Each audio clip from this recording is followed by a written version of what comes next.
Okay, magandang umaga po muli mga ka-explore. Alam niyo ba kahapon, doon sa hearing sa Senado, halos pumutok ang ugat ni Senator Bato sa galit kay Picoy eh. Napansin niyo ba yon? Pero ang hindi alam ng lahat ng mga nandyan sa Senado, napaghandaan pala ni Picoy ang lahat ng yan. Bagay na hindi naman napaghandaan nito ni Morales. Pero bago natin i-play yung video, favor naman po mga kaibigan, kung pwede mo namang i-like ang video at mag-subscribe na rin sa aking channel.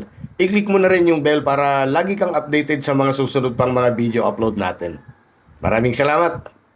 Okay, panoorin natin yung video. Paano umapoy sa galit si Senator Bato? After this hearing, i-terminate na natin itong hearing na ito ngayon. Tapos may mangyari kay Morales, mamamatayan dahil hindi natin nakumpronta si James Kumar as to the veracity of that conversation. So, I think I am remiss of my duties kung hayaan natin na isara lang ito na hindi mapakinggan si Kumar. Kasi very serious yung sinasabi nitong former Napolcom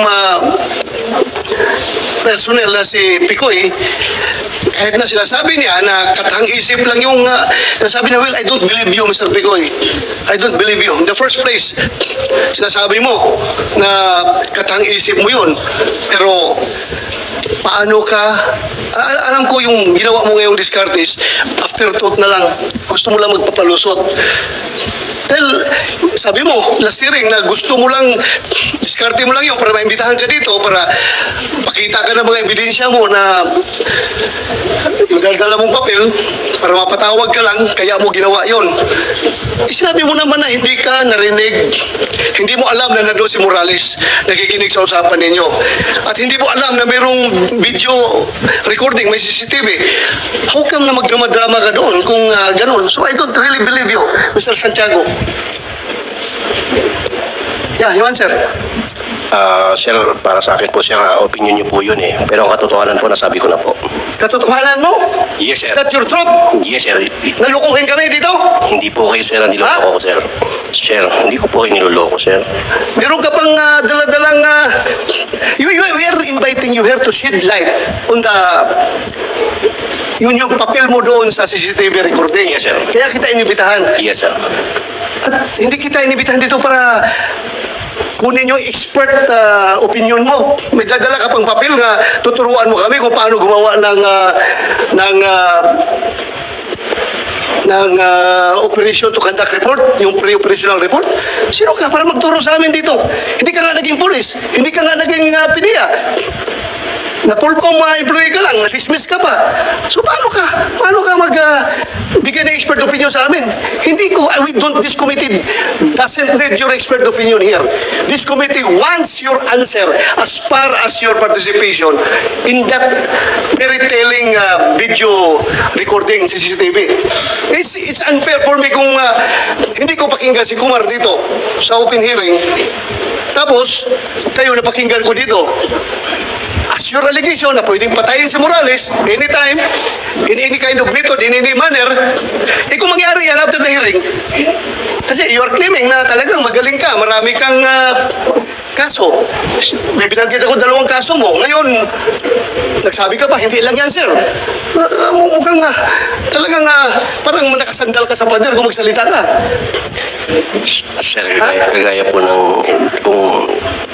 ng sinabi ko, sir. Opinion niyo po yun, pero yung katotohanan po, sa akin po yun. Sinabi ko na po. So, ibig mo sabihin, totoo talaga yun? Na naluloko ka lang? Kagaya po na sinabi ko noong unang hearing, sir, niloloko ko po si Romy, hindi po kayo. Pero sila ang nagpasakay sa inyo, hindi po ako. Anong reason mo? Bakit mo siya niloko? Kagaya po nung sinabi ko noong unang hearing, sir, meron po sana akong gustong patunayan na 2 bagay. Yan ang unang bagay na nakarating ako dito. Dahil sa kwento ko sa 2, hindi po kasama kayo. Siya ang nagpasakay sa inyo, sir, hindi ako. Ano nga rason? Bakit mo magloko? Lukoy si itong kausap mo? Para mapatawag ka dito sa hearing? Kagaya na sinabi ko pa rin po noong unang hearing, sir, yun pa rin po. Doon ako nakatindig dahil yun po ang katotohanan. Do Do you think mapapatawag ka dito kung wala yung hindi pinakita ni Morales yung CCTV? At hindi mo alam na may CCTV recording yon. At hindi mo alam na nandun si Morales nung nag-usap kayo. Kagaya po sir ng sinabi ko sir, yan po ay lahat ay isang katang isip na para sa kanila lang. Pero ang nangyari, sila ang nagpasakay po sa inyo, hindi po ako. Sila lang po ang pinapasakay ko sir. Kaya nga, pinasakay mo siya kasi gusto mo ma-influence ako para maimbitahan ka. Kay gusto mo kunyari mag-present ng legal expertise mo sa paggawa ng preparation report kasi yun ang gusto mo ipakita. Di ba? Hindi ko po akalain sir na, siya sa totoo lang sir, forgive me for saying this, hindi ko po akalain na papatulan niyo po yung pang, ano ko sa kanila sir eh. Sa akin lang po, para lang po sa... Sinabi mo na nga na yun ang objective Yes sir, mo. pero hindi ko po alam, hindi ko po in-expect na papatulan yun para makarating ako rito. Do you believe? Naniwala ka ba? Maniniwala yung tao sa'yo? Yung kisa video na yun? Na manloko ka lang? Depende po sir yan sa taong nakikinig sir. Ang akin po... You are lying! Come again sir? You are lying! Opinion yan sir, sa akin po naman yung totoo lang. From unang hearing hanggang dito. As chairman of this committee, I am going to cite you in contempt for lying. Any objection? Hearing none. I'm ready for You are cited in contempt. Thank you sir. Thank you sir. Salamat po sir.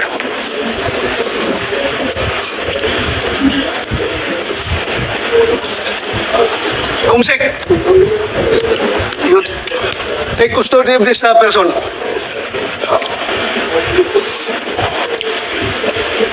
Lukuhin mo kami? May dala na po akong bag sir eh. Kunin mo na yung bag. Ikaw, Agent Morales, may dala ko yung bag? Wala, Your Honor. Oh, yan, no. May dala-dala na siyang mga gamit eh.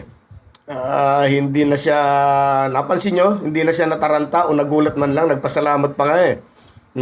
Bagay na talagang hindi na paghanda nito ni Morales eh. Okay lang naman kasi ang sabi naman ni Senator Bato, tig-isa naman sila ng kulungan. Kaya at least may privacy yung dalawa. Di ba? Ang tanong, ilang araw kaya sila doon? Yun eh. Yan ang aabangan natin mga ka-explore. Kaya sana manatiling nakatutok kayo dito para ma-update sa mga susunod pang kabanata ng buhay ni Picoy at ni Morales. Maraming salamat po muli.